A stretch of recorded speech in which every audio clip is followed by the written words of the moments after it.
Hello, everyone, and welcome to the 2022 AFL trade wrap from yours truly, Scoops. It was an interesting trade period. Busy for some, dead for others, and I'm going to go through every single team from the Crows to the Bulldogs. We're going to go in alphabetical order.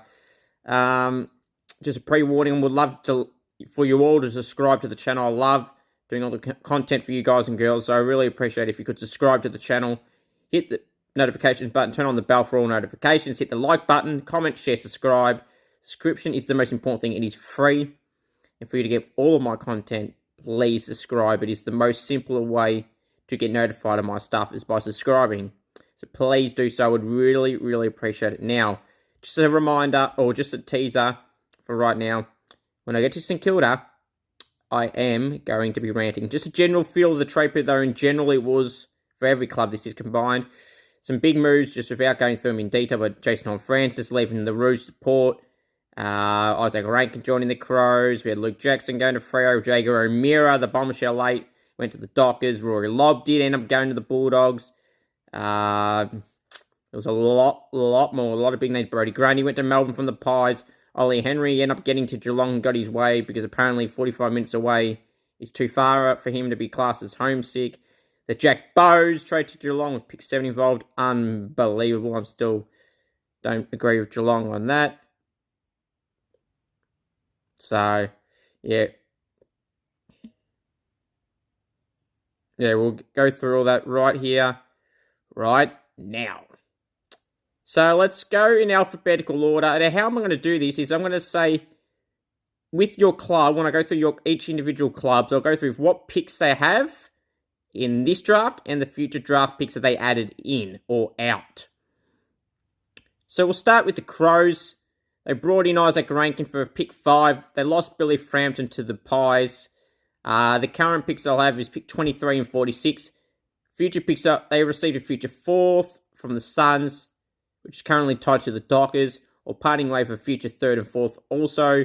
But they then brought in a future 3rd pick from Collingwood. So, essentially, they got basically a future 3rd back and just lost a future 4th for their next year's crop, which is meant to be a mega draft. So, Isaac Rankin for the Crows are relatively quiet, but as expected, they're tied for list spots. They brought in Isaac Rankin, which was their key aim here. They tried to Horne-Francis, but that was never happening. So they tried their best. They got Isaac Rankin, who will be an important player for them up forward and push through the midfield, they say.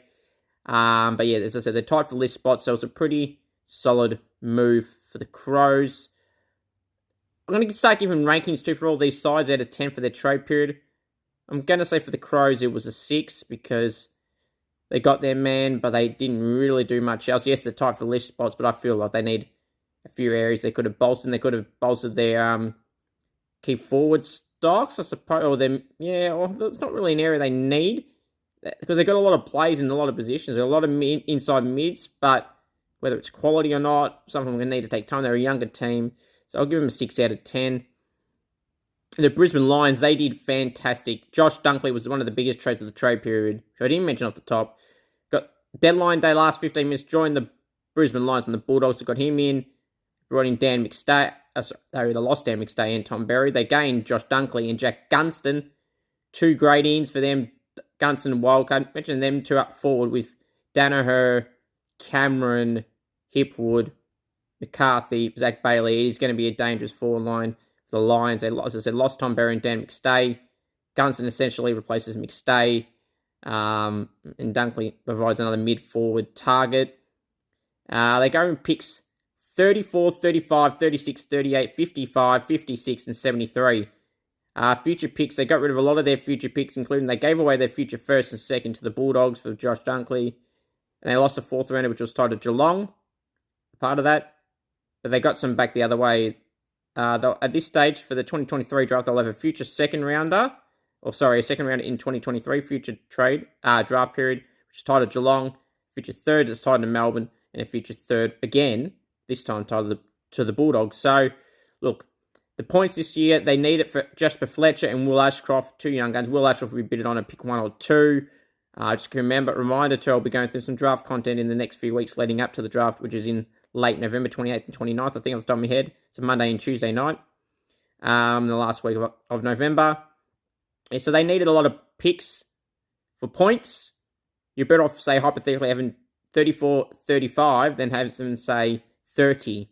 Because 34 and 35 adds more on the draft index board is better than one pick, especially when their picks are pretty much close together. And they'll have enough points to match for Will Ashcroft and Jasper Fletcher, so they won't go into deficit. So the Lions, a 10 out of 10 is absolutely awesome. They got Gunston, they got Dunkley, and they're going to bring in Will Ashcroft and Jasper Fletcher, 2 mids as well. And then basically only lose in general their future first out of all this. Awesome. And Dan McStay's a solid loss. Tom Berry was only a backup player, depth player. So, great get for the Lions. Both ends, they'll get the 2 draftees. They won't go into deficit. And basically, they kept all bar their future first for the next draft after this year. So, 10 out of 10 for me. The Lions were one of the best of the trade period. Carlton, pretty plain and simple. They were tight for list spots as well. They brought in Blake Gagers who can play on the wing. Great move. One of the steals of the trade period. There was a lot of actual steals, but at this stage, he was still the trade period when he was brought in. Who left? Will Setterfield left. Again, depth player. There were a lot of inside mids. Like Walsh, obviously Cripps, and a few others in there as well. Paddy Dowd staying there, remaining for this year. So they're going with picks 10, 29, 49, and 66.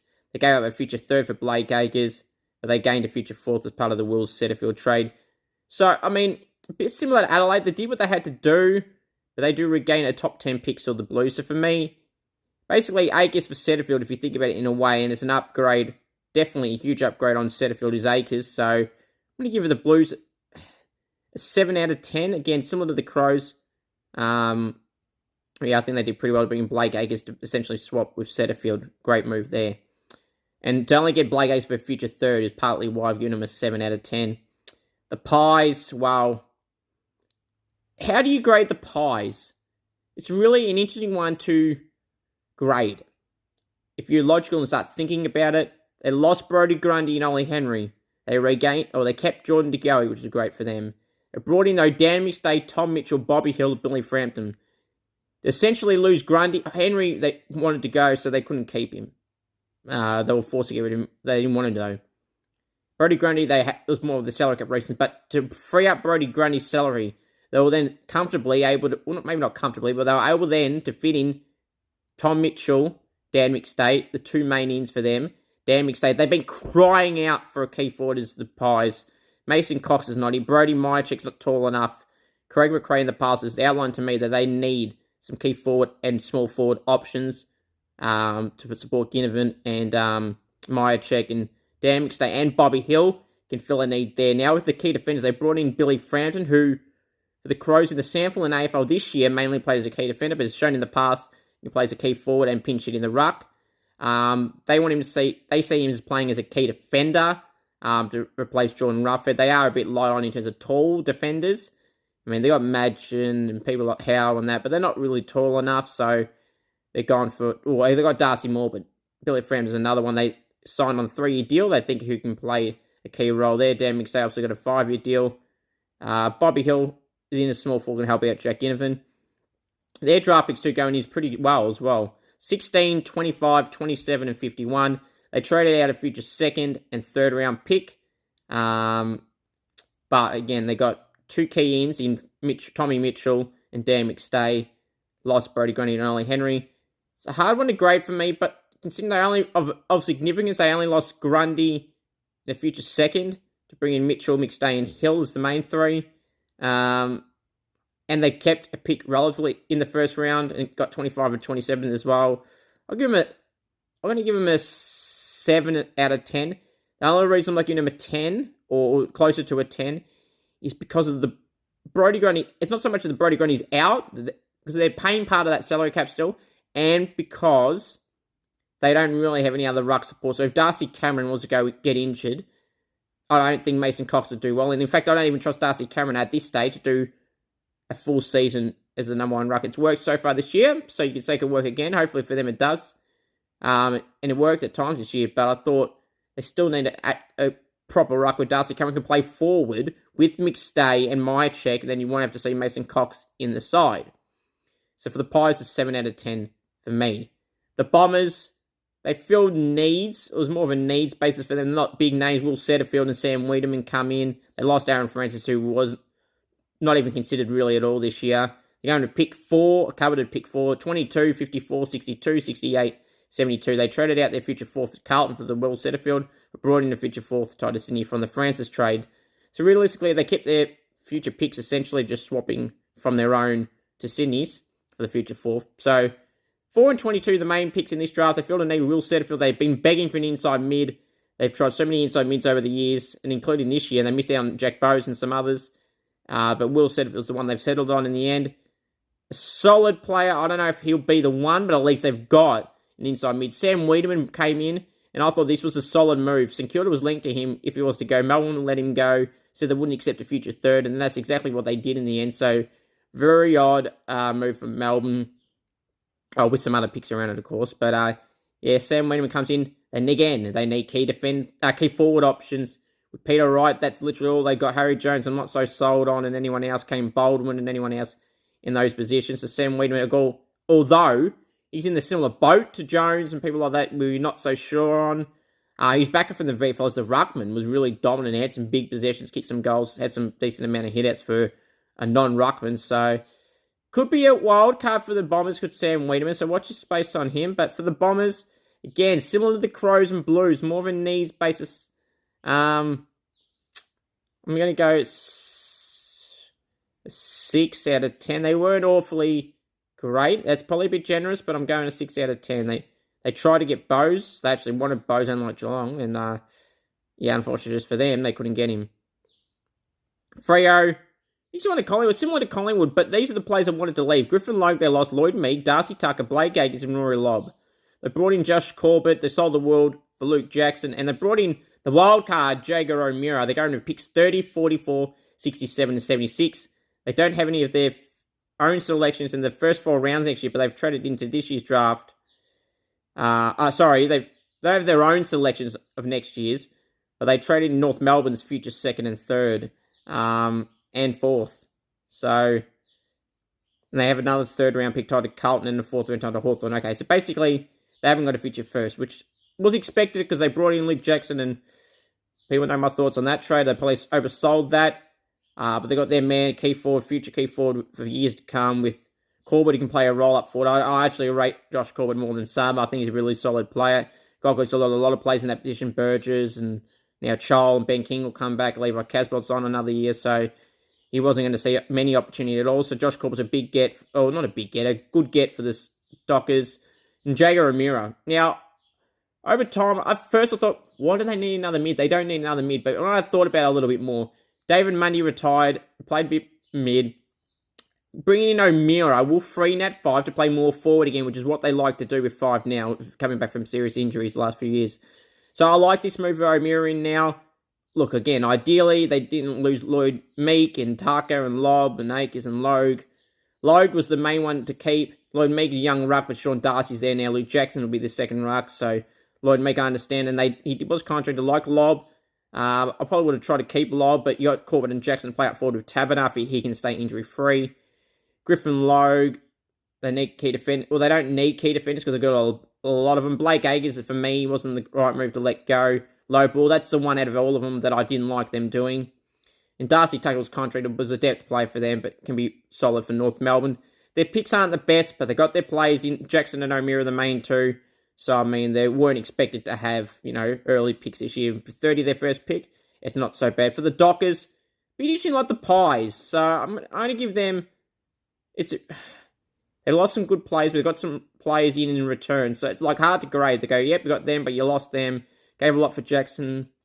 Their first pick's 30, and they got pretty much every pick bar future first next year. You know what? I'm going to give the Dockers a 7 out of 10 as well. Geelong...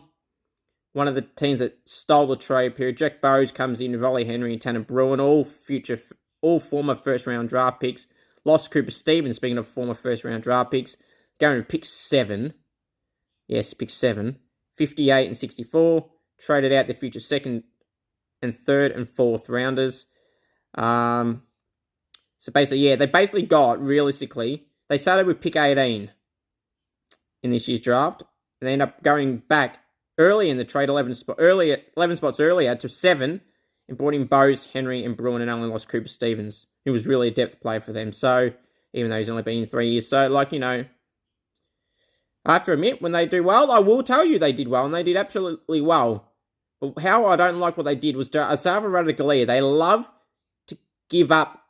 They don't want to give up plays for cheap. They oversell their plays. Radaglia is a fringe depth player at best. Port were offering pick 33. I would have taken that and run. But Geelong said that wasn't good enough. What? You wanted something around pick 20, I was told they wanted. That is an absolute laugh. If you rated him so highly like you say you do, why has he been stuck in the 2s all year? Yes, you had De Koning and Blixars, but you could have played him as well. But you didn't, especially when Tom Stewart was out suspended, but you didn't. So, clearly you don't rate him as high as you say you do.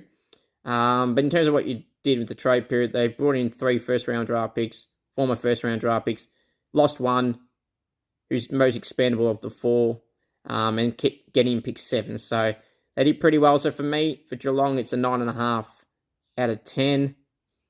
For Gold Coast, they brought in Tom Berry and Ben Long from St Kilda. Berry from the Lions leaves his brother Jared. They lost Jack Bowes, salary dump. Josh Corbett, depth option for them in Rankin. They didn't want to lose, but they were forced to. Going with the coveted pick 5, 45, 71, and 74. They stockpiled on future picks because they got some academy players, especially at the top end of the draft next year. So, including all under 18s, all Australian, Jed Walter. The Suns have GWS's future second, third rounder tied Adelaide and Geelong, along with future fourths from St Kilda and the Crows, as well as all of their own selections. So they're stockpiling on picks. They've got every single round of their own picks, and then, as I said, a future second of GWS's, future thirds of Geelong's and Adelaide's, and a future fourths of Adelaide and the Saints. So they've got a buttload of picks. They're going to need a lot what Brisbane have this year. Their strategy as well. If you listen to Craig Cameron, he outlines why they did the Jack Bowes trade. I'm not going to repeat it. It's a well thought out plan, and they're trying to have in the future where they can bring in big name free agents and have the money in cap space to do so. Sign up long term players like Jed Anderson, Noah Anderson, Matty Rowell, Ben King, players like that. So they want players that will stay there. So for the Suns, I understand. I'll give them a 6 out of 10 purely because their main focus is next year's draft. They were forced to lose Rankin, so you can say the Bowes thing they could have done differently and asked for a bit more, but the AFL changed their rules on them, so I'll give them a 7 out of 10. For the Giants, they brought in Toby Bedford. It's a bit of an interesting one for the Giants, purely because they wanted to bring in, well, they were forced to lose some players that they didn't really want to lose, including Taranto and Hopper. You know what, I find in a way, I'm like, well, they got all these stockpiled of picks. They were a part of the mega trade, which brought in pick 1, lost 3 and off for pick 1, essentially. Look, I've already detailed that on my daily videos. Go check them out if you haven't already. My thoughts on certain trades on certain days when they were done and before they were done. They're going to pick 1, 15, 18, 19, 31, 57, 61. They'll enter their future draft with their own first round pick, as well as Richmond's, part of that Hopper trade. But they did pass on a second rounder to Brisbane that was on traded to Gold Coast, but they retained the rest of the picks. So they got 2 future firsts, a future third and fourth. So, look, they did pretty well for what they had. Bruin, Hill, Hopper, Turin all wanted to go. Outside of Hopper, who was contract, the rest were out of contract, so they just let him go. They brought in a small forward to replace Bobby Hill / Tanner Bruin in a way. Toby Bedford, solid player from Melbourne. They got all these picks. They're going to pick Aaron Cadman with pick 1 in the draft. You can lock that in already. Key forward. The Jeremy Cameron clone, people are saying. So, look, I like from what they had to do, I don't mind this from the Giants. They're going bold. They could look at upgrading picks 18 and 19, go into around another pick around 10. The club likes St Kilda look at it. I don't know. I think they want to go higher. But some clubs might look at that type of offer for 2 picks. 1 pick turned into 2, or 2 picks turned into 1 higher pick. Depends on what club you're dealing with. But look, from what the position they'll put in, to have 4 picks within 19, Aaron Cameron will be 1, and then 3 plays from 15, 18, and 19. It's just, from what they could do, the Giants, it was really good. 31's not bad either, so they could get some players. Aaron Cameron will fill a void up for key forward with Hogan, and Himmelberg may play down back again. They'll look to draft probably some, I'd say they probably don't really need more mids. They're into O'Meara, which might say they might go for one, or maybe it's just because O'Meara's a bigger name to replace Hopper Taranto. Look, I think they might grab a mid or two. They'll get a Cameron at key forward, pick one. Then some other picks, you might see them bringing some other players. Or will they look at some delisted free agents? But look, overall for the Giants, or some players from the Waffle or Sandford VFL, time will tell. They get some mature age players in as well to replace the experience gone of Hopper and Taranto. For the Giants, I give them a 6 out of 10. I don't mind from what they were put with in terms of players wanting to go. They did pretty well out of both deals with the Hopper Taranto one, especially the Taranto one. A little bit the Hopper one. So they tried to get Advanced Soldo. That didn't happen. But as I said, yeah, 6 out of 10 for me for the Giants. We'll now move on to the next side, which is the Hawks, I think. Yes, it is the Hawks. So the Hawks, they had a pretty active trade period. They brought in Carl Amon, Lloyd Meek, and Cooper Stevens. They lost those 3 experienced players, Tom Mitchell, Jager O'Meara, and Jack Gunston. They're going to pick 6, 24, 41, 48, 50, 52, and 65. They received a future second from Freo, which was tied to the Bulldogs. And they said a future 4th round picks part of the Gunston move to Brisbane. So it's an interesting trade period for the Hawks. They investing in their youth type players. They're losing their experience. Gunston, Mitchell, and O'Meara. They'll have pick 6 and 24 as their main picks. Carl Amon was a free agent, a great move, 4-year deal on the wing. Lloyd Meek should be their number 1 ruck, but the problem is I don't think they've seen him as that. So why did he want to go there? I find that very odd. And Cooper Stevens was not getting a game at Geelong in his 4th season, would have been next year. Didn't look like getting a game then either, so barring injuries, of course, then potentially. So it was a move good for him, back for Hawthorn as a kid, apparently. So it's an interesting move. I like the Lloyd Meek and Carl Amon moves, though, in general, but I don't like them losing 3 experienced players. The only main 2 picks are pick 6 and 24. Future second they got, which is tied to the Borders with the Lloyd Meek trade. So, look, overall for me, the Hawks, I like 2 of their ins. I don't like all their outs, and their draft hand isn't the greatest outside of pick 6 and 24. So, for me, it's a 4.5 out of 10. I don't think it was a great period for the Hawks. The Demons, they brought in Brodie Grundy, one of the best ruckman in the comp he was 2 years ago, or even a year ago. Brought in Lockie Hunter and Josh Shackey and Lockie Hunter from the Bulldogs on the last day. Very interesting move. They brought in Shackey in replacement for Sam Wiedemann, essentially. They lost Toby Bedford, Jaden Hunt, Luke Jackson, Sam Wiedemann. They have picks 13 and 37. Now, you have to have a minimum of 3 picks in the draft unless they're upgrading someone. So, I think they said they're upgrading Cade Chandler. So, we'll have picks 13 and 37 to use. 13 will be okay. 37, a little, maybe, not so much. So, Brodie Grundy is coming for Wiedemann, essentially, from a height point of view with Shackey. Lockie Hunter to play off the wing, but will even be in their best 20. Shackey definitely won't. And will Lockie Hunter, I'm not so sure on that either. They got Ed Langdon on one wing. They expect him to play as a wingman. Yeah, 2 years ago in his deal with the Bulldogs. I'm not so sold on their trade period either. I'm really not. Their draft hand is pretty weak, outside of 13. So essentially they're telling you Brodie Grundy, Hunter, and pick 13 is all they brought in this year of significance. And even Lockie Hunter I wouldn't even class as significant. So Brodie Grundy and pick 13 essentially for some role plays in Bedford and Hunt and Wiedemann and Luke Jackson. So pretty meh for me for the Melbourne Footy Club outside of bringing in Brodie Grundy, and the draft hand isn't great. So for Melbourne, I'm giving them a 4.5 out of 10 as well. Not so great. The Roos, they brought in Griffin Logue, which you know I love that move for the Roos. 5-year deal. Darcy Tucker can play a few roles, wing, half back, half forward. Lost Jason Horne-Francis, again, not their problem. Part of the mega deal trade, I thought they did pretty well. Given what some say, they weren't going to get Aaron Cameron, pick 1.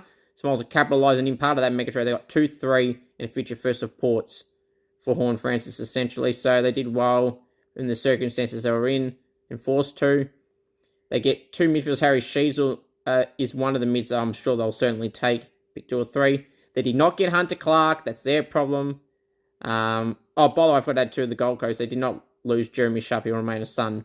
The Roos, they didn't get Hunter Clark. They want to cover. They were offered a future 2nd and 3rd. They say he's a highly talented kid, highly rated. They respect him a lot, blah, blah, blah. Brady Rawlings loses again. He's the new Adrian Dodoro of the trade period. Stuffed it up again. Didn't want to give Cherry its paybacks a bitch, hey, Brady. Yeah, so Hunter Clark, they offered a future second and third. St Kilda tried to move up from give him pick 9 and Hunter Clark for pick 3. I'm sure that wasn't just it. There would have been some later picks. But that's the general main part of it. So if I was North, I don't know why I didn't take 9 and Clark. From Saints side of things, I was a bit okay with it. I mean, Hunter Clark wanted to go, but didn't let him go, but pay back to North for that. Pick 3, they probably would have got Harry Sheezel or Elijah Cheetahs or someone like that, which I would have preferred, but they'll have to stick with pick 9. We'll get to the Saints in a sec. So the Roos, they gained a future first from Port, as I said, part of the mega trade. They had to trade those additional assistant packages, future seconds and thirds, so they don't whatever really there to begin with. So yeah, they gained a future first on that draft end for next year. So really solid for me for the Roos. I'm going to give them a 5.5 out of 10. I was thinking a 6, but not bringing Hunter Clark as well. They dropped. Now, obviously still going in alphabetical order. So move on now to the Power. The Power for me did a really good job. Again, in the position they were in, they brought in a few players, Junior Rioli and Jason Horne-Francis. They lost Carl Amon, which is a big loss for them. But my mate Xavier Dersma will play wing, mainly now with Carl Amon gone. There'll open more opportunities for Xavier this year, who I have on my podcast tonight, guys, or tomorrow night, so keep an eye out for that. Right here on the YouTube channel, subscribe. Going to picks 33 and 60. They traded out the first 3 selections in next year's draft, part of the mega trade, but they were able to bring in 2 future picks as part of that deal.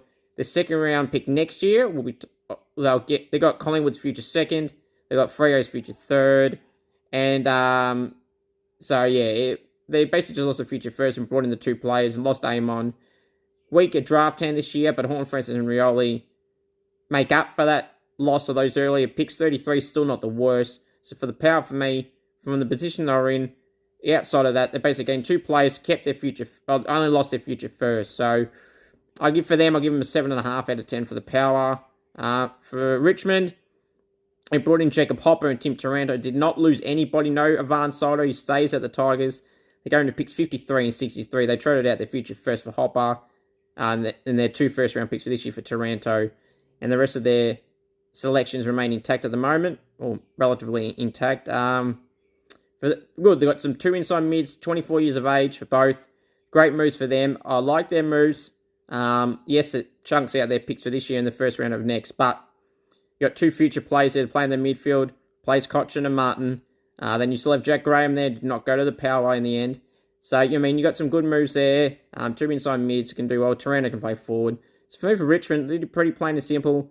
They lost 3 first-round picks for those 2 guys, in theory, for the main part of the deals, which is about right, and 31 as well. So, yeah, it was about right. And Hopper was contracted, and Taranto's the better of the 2. So, yeah, they did what they had to do. For Richmond, I give them an 8 out of 10. I thought that was pretty solid to get the 2 guys in. Now, we go back to 4 teams. We talk about my Saints. The Saints brought in Zane Cordy and did not bring in, they lost Ben Long and brought in Zane Cordy. They tried to go for Jordan De Goey. It did not work. Fine, not your problem. Oh, by the way, now while we review St Kilda, let's bring in that world famous segment, Scoops Goes Bang! Boom. So, as I said, they brought in Zane Cordy, lost Ben Long, good riddance. Don't need him. They got pick 32 for him, which was pretty solid, and I laugh at that. So we go in picks 9, 28, 32, 47, and they sent the future fourth to the Suns. So pretty much the rest of their future picks they kept. 9, 28, 32, 47 is not the worst draft hand. It's pretty solid. They could package up 28 and 32. But let's talk about the trade period itself, in terms of players. They talked a big game. Missed out on De Goey, fine. Why did they not fill a need and bring in Lloyd Meek, Griffin Logue, and Jack Bowes? That would have filled out 3 key parts of the ground they want to bolster. They fit the age demographic. Logue is 26. Sorry, not 26, like 24. Lloyd Meek is 22. Jack Bowes is 24. They could have brought in some great young players and mature age players. But they didn't want to do that. Instead, they did jack shit. Zane Cordy, now the move. Zane Cordy himself, I'm like, meh. But they need key defender support.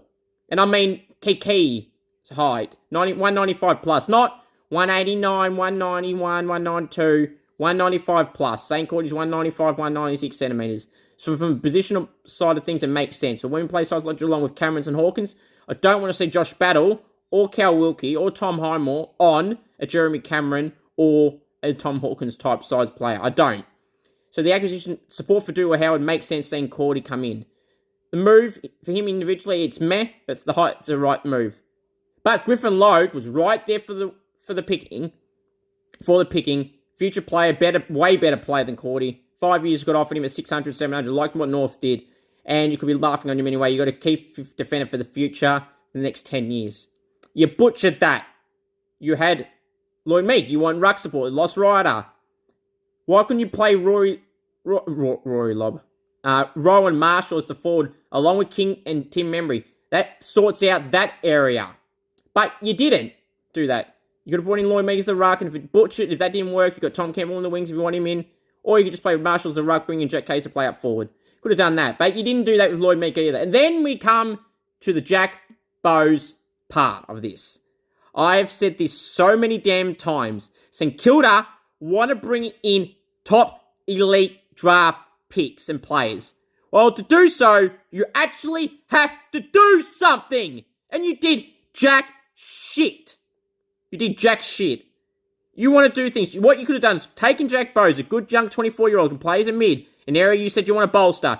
You wanted to bolster your top-end draft picks. You could have had pick 7 with pick 9. You could have put them together to get earlier. Or you could have just kept them and kept building your draft and players and squad at the same damn time. But yeah, they could have done a lot of things right. But they didn't. It is frustrating to see them do nothing. No communication. They talked a big bloody game for delivering nothing.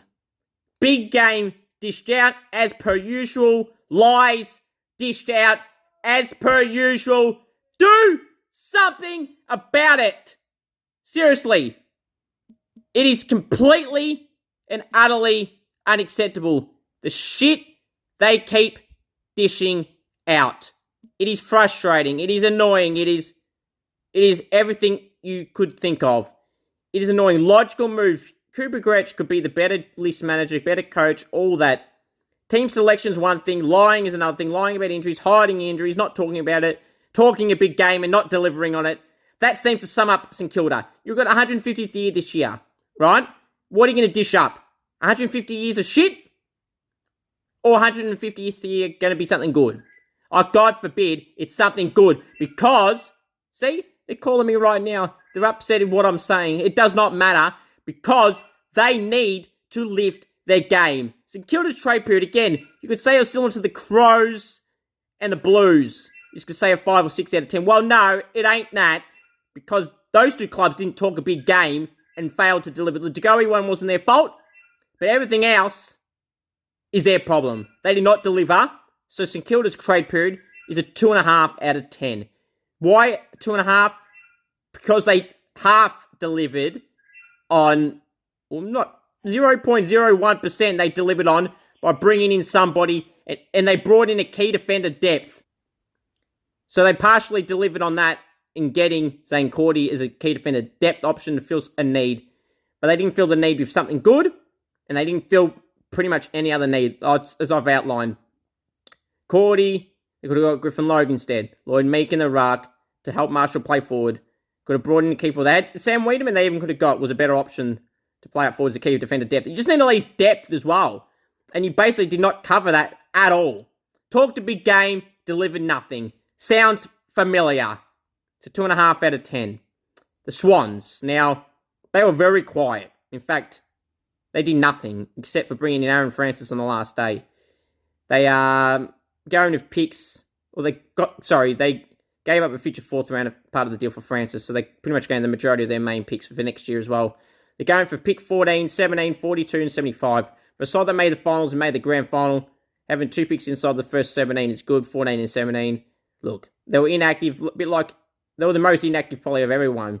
At least they didn't talk a big game over bringing people in now that their list watched Kinnear beats and said they were going to be pretty quiet from the start, and he followed through with his word. So for the Swans, I give them a 4 out of 10. Because I don't really rate the Aaron Francis move. I really don't. It doesn't make sense to me. Depth player, they reckon he might be in the team. I don't know if they're just saying that to make him look good. But it's not a move I can get behind. So for me, yeah, 4 out of 10 for the Swans. For the Eagles, they brought in Jaden Hunt, lost Junior Rioli, that was forced. They missed out on Luke Jackson, but he was never going there. They're going to picks 8, 12, 20, and 26. The Eagles didn't trade any of their own future selections. We got 2 more future picks from Ports, and they fall in the second round, future second and future third of Port Adelaide's. So they did pretty well for what they did. They lost pick 2, part of the mega deal, but again, I don't mind it. Pretty solid move for me. 8 and 12, they're going to get 2 local WA guys, which is why they've done it, which the WA guy, the 2 guys they're looking at, is not worth it at pick 2, and they'll be around at pick 8 and 12, so makes sense for me. Then in 20 and 26, are solid picks as well. Jaden Hunt, 3-year deal as a free agent, can play wing, half forward even, half back and wing, and even half forward. A solid move. I don't mind the move of Jaden Hunt. Could be an important key, especially with Shannon Hearn retiring after the end of season 2023. So for me, it's a 5.5. No, you know what? No. I'll go 7 out of 10 for that. It was a pretty solid. Junior Rioli, for me, is not a massive loss. I would have thought they would have wanted to fill a void in that position, knowing he was going. But for me, yeah, 6.5 out of 10. Finally, the Western Bulldogs. They brought in Rory Lobb and Liam Jones. I mean, Rory Lobb's a key move, but does it make sense, though? Liam Jones, not so sure, but they do need key defenders options. They lost Dunkley, Lochiana, Shaki, and Cordy. Dunkley's the only main one out of that. They're going to picks 11, 21, 39, and 69. Their future picks, they acquired futures first and seconds, part of the Dunkley trade from Brisbane, while sending a future third to Brisbane in the process. They did part over a future second for Lobb, and then Manchester a future third for Lockie Hunter.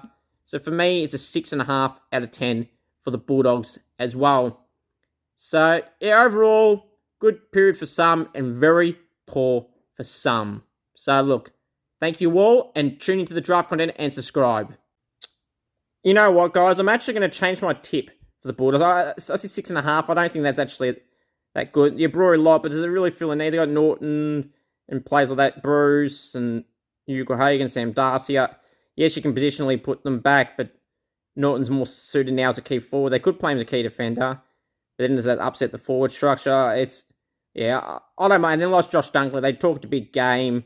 Didn't get much of what they really wanted. They got part of what they wanted, but not all. So for me, I'm actually downgrading that to 4.5 out of 10. Really am. It wasn't that great for me for the Bulldogs. Lockie Hunter and Shaki Leavens, meh. But yeah, thank you all. Please subscribe to the YouTube channel. We'll greatly appreciate the numbers coming up. A lot of draft content to come. November 28th and 29th. Till then, before then, I'll have a lot of draft content. Take care, guys.